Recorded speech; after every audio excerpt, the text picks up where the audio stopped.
Hey guys, it's me, Dr. May. I have a confession to make. Do you know what just happened to me? I just recorded this whole ABC video, and at the end, I clicked stop and I realized I never clicked record. So I went through this whole thing and it never went anywhere. But I guess to your advantage, I just had a full dress rehearsal. So now it might be super great, I hope. Okay. So anyway, so let's do this. So we're here to do decreasing vulnerability to negative emotions with ABC. So the whole skill is ABC, please. But if we did the whole thing on one video, I think it would be just like a little too long for one video. So I'm going to break it up into two. Okay. So I didn't forget about the please. We will do it. But for now, I'm just going to do the ABC. All right. So what do we mean by reducing vulnerability to negative emotions? Who out there knows? Well, if you don't know, I'm going to tell you. Okay. So think about when you're feeling vulnerable to negative emotions. Chances are, maybe there's been a buildup of stressors in your life, or there's a lot going on, or maybe there's been people that have been bothering you, or, maybe physically you're not in the best shape.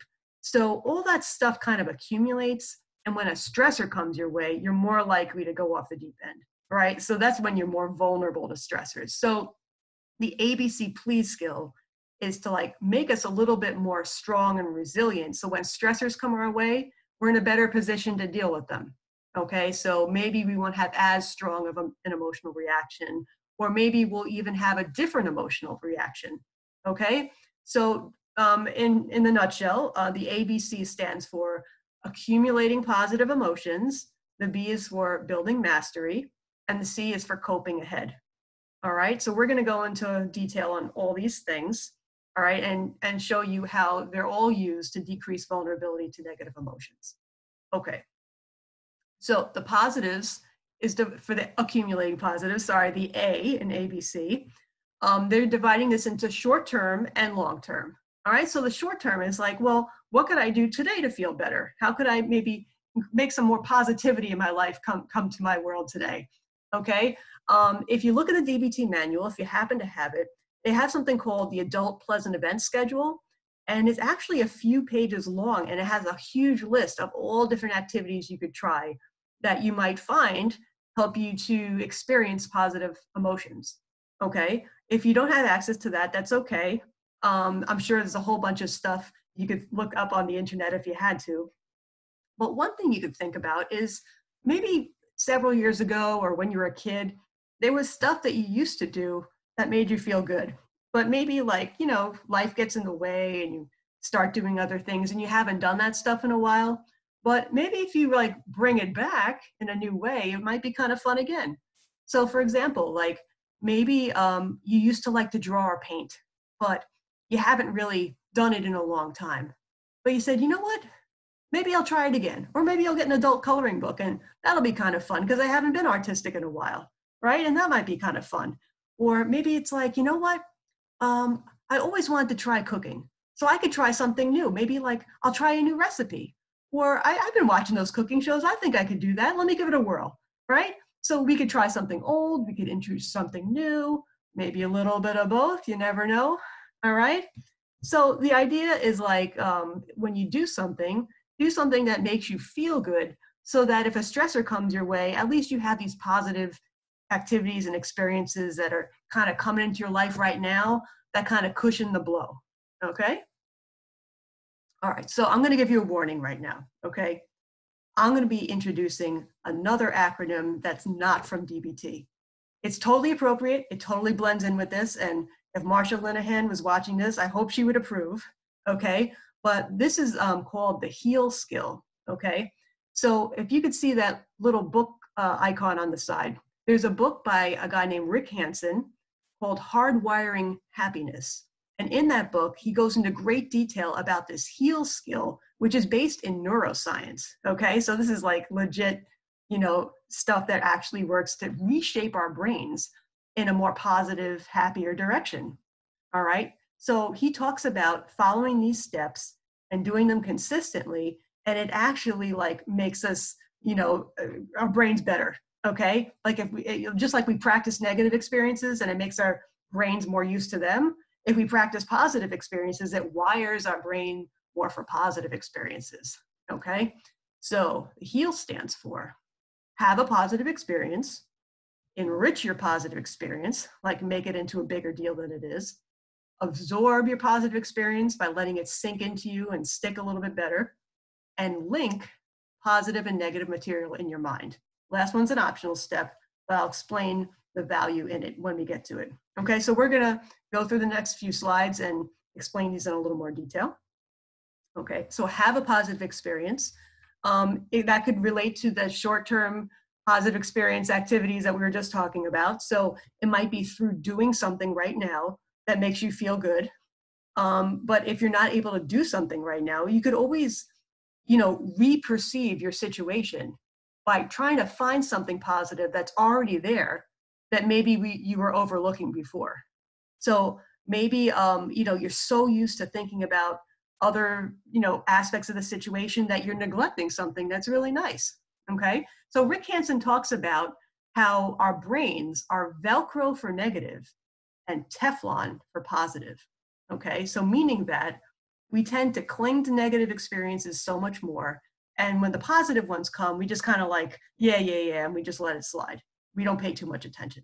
But he's saying, no, look for it and stick with it. And it makes a difference, right? We have to train our brain to be more positive, right? So find that thing you're grateful for that maybe you forgot about. Or like look for that nice person in the crowd that maybe you overlooked, all right? So something like that. Okay, so enrich your positive experience, right? So again, instead of like poo-pooing it and shoving it to the side, we want to make a bigger deal. Kind of like if a little kid does something nice and we're like, yay, good job, right? So something like that, right? We want to make it into something bigger than it is. So how do we do that?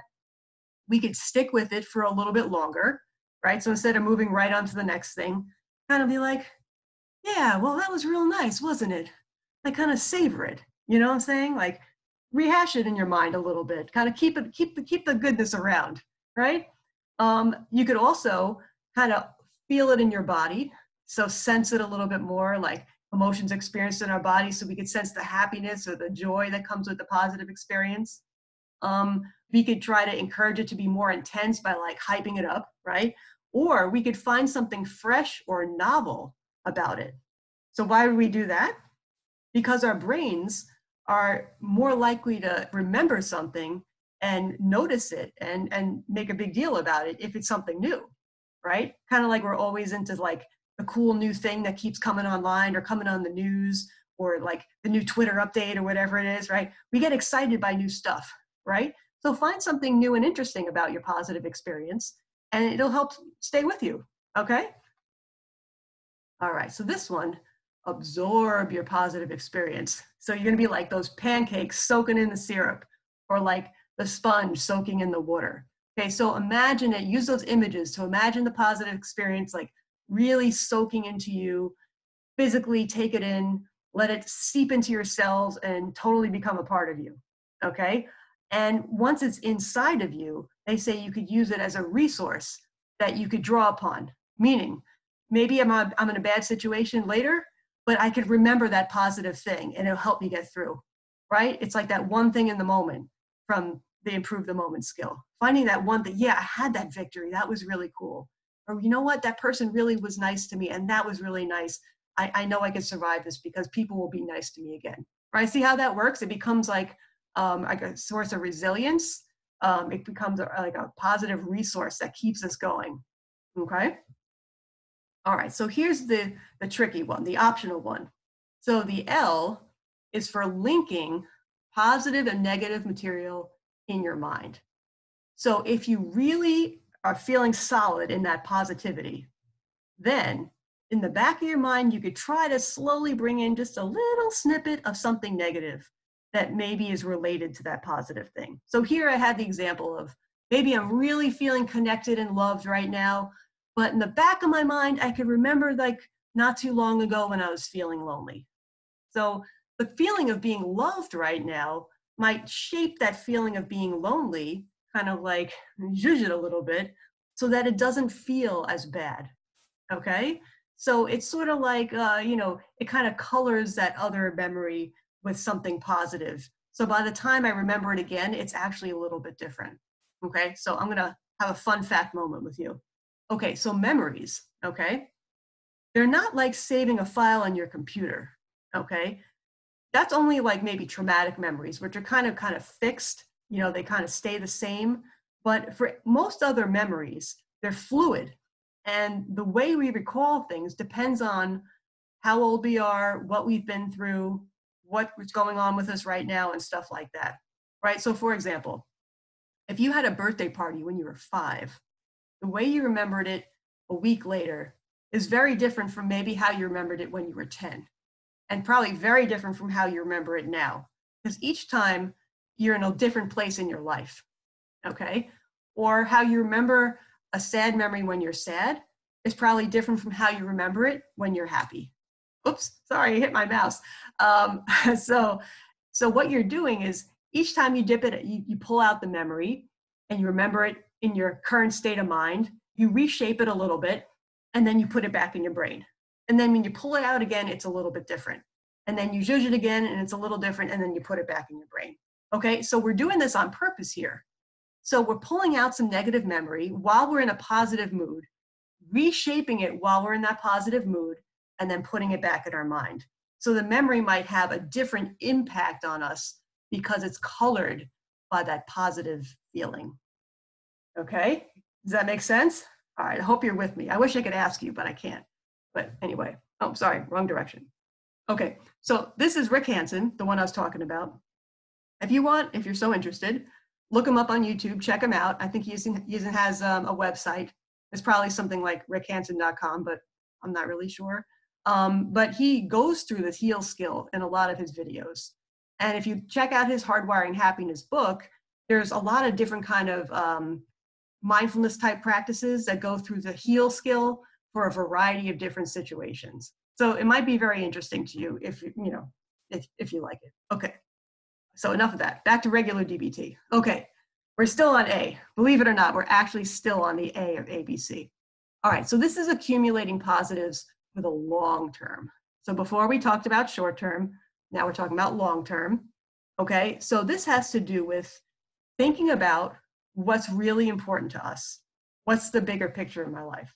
Okay, if I had to step back from my stress right now and think about, you know, what I really want, what is that? You know, what am I living for? You know, what's really important to me? Identify those things, you know. So let's say, you know, it's something like honesty or keeping good relationships or education or mental health. Like it might be, you know, that or much more things. There's all different kinds of values. But think about what it is for you, okay? And once you identify that broad abstract goal, value, rather, think about more specific goals related to that value. And then from there, you narrow it down more and think about what small action steps can I take to start to put that into action so that I have integrity, meaning that my values and my intentions are matching up with my actions. All right, okay, see how that works? All right, so I'm gonna do an example with you just so you can see how this, you know, can pan out, okay? So one thing that's important to a lot of people, it seems to me, is self-acceptance. Or at least it feels like something we would like to strive for, right? A lot of us, you know, are kind of at war with ourselves. We, you know, don't always like ourselves. We get angry at ourselves. So I would say, all right, my value is self-acceptance, right? I want to get better at just accepting myself for who I am, regardless of whether I'm perfect or not, okay? So because that's kind of broad, we're going to narrow it down to goals. So let's say I say, all right, I'm going to learn to accept my flaws and imperfections without judging myself. All right, so there's parts of myself that maybe I'm struggling with that are not my favorites, but I'm going to try to give them more acceptance and at least less judgment. Okay, so that's a reasonable goal. So what are small action steps related to that? How can I make it even more specific? Okay, so maybe I'll start by being mindful of my so-called inner critic. So I'm going to notice when I'm judging myself, or I'm going to notice when I'm picking on myself or saying, oh, you jerk, what's the matter with you? Right? So that's going to be a mindful practice for me. And what am I going to do after I'm mindful for it? Well, maybe another small action step would be, okay, let me try to counter that by doing loving kindness practice or directing more acceptance and kind words toward myself. Okay, so I'm going to respond a little differently to that flaw that maybe I'm struggling with. Okay, maybe a third option would be maybe positive self-talk. Maybe I can remind myself that nobody's perfect and mistakes are part of life and I'm just human and everybody's human and people tend to like people who are imperfect anyway, right? So there's things I could remind myself to help me with that self-acceptance. And that's something specific I could do today. Okay, but if I add those things up, it accumulates and it helps in the long term. Okay, see how that works? All right. We're on to B, everybody. Okay, so the B in ABC is to build mastery, okay? So this could have a whole range of implications depending on where you're at in your life, right? So if you're really struggling, let's say you're depressed and it's hard for you to even get up and, start your day, right? Sometimes when you're depressed, we just want to curl up in bed and hide from the world. But let's say my building mastery is that I'm going to get up at 8 a.m. and I'm going to make my bed and I'm going to go to breakfast and I'm going to go to group today. And when I accomplish that, I'm going to feel pretty good. You know what? For me, that was a good step in the right direction. And so that's part of my building mastery, right? If you're in a different place in your life, building mastery might be asserting yourself, not letting somebody take advantage of you and speaking out when you need to. It could be working on a project at work. Maybe something that's important to you and you want to be good at it and you want to be accomplished, and every step you take in the right direction to get this thing done makes you feel more masterful. Maybe it's getting good at a hobby you really like. Let's say you play tennis and maybe you're practicing a certain amount of time every day and your skills are improving, so it's making you feel good about yourself, right? So when you have these little victories, it makes us feel like we have something positive in ourselves to draw upon. So when stressors come our way, we feel less vulnerable to negative emotions, right? It kind of balances things out by giving us something good in our life. Okay, see how that works? All right, so the C. All right, so this is a really great skill if you use it and you really put it into action. Okay, so if I have somebody that comes to me for therapy, a lot of times what I'll ask them at some point during the session is there anything coming up this week that we should be talking about or planning for, right? So this is essentially a coping ahead. Not that we could plan for everything. We don't always know what's coming, we don't have a crystal ball, but sometimes we have a sense of some things that are coming up and we have a sense of how it might go, and we could take some steps to prepare for it, okay? So let's say you're expecting a visit from your mother and you have a really kind of challenging relationship. So sometimes maybe it's a good visit, sometimes not such a great visit. Maybe sometimes she makes you feel bad and you're not sure how it's going to go.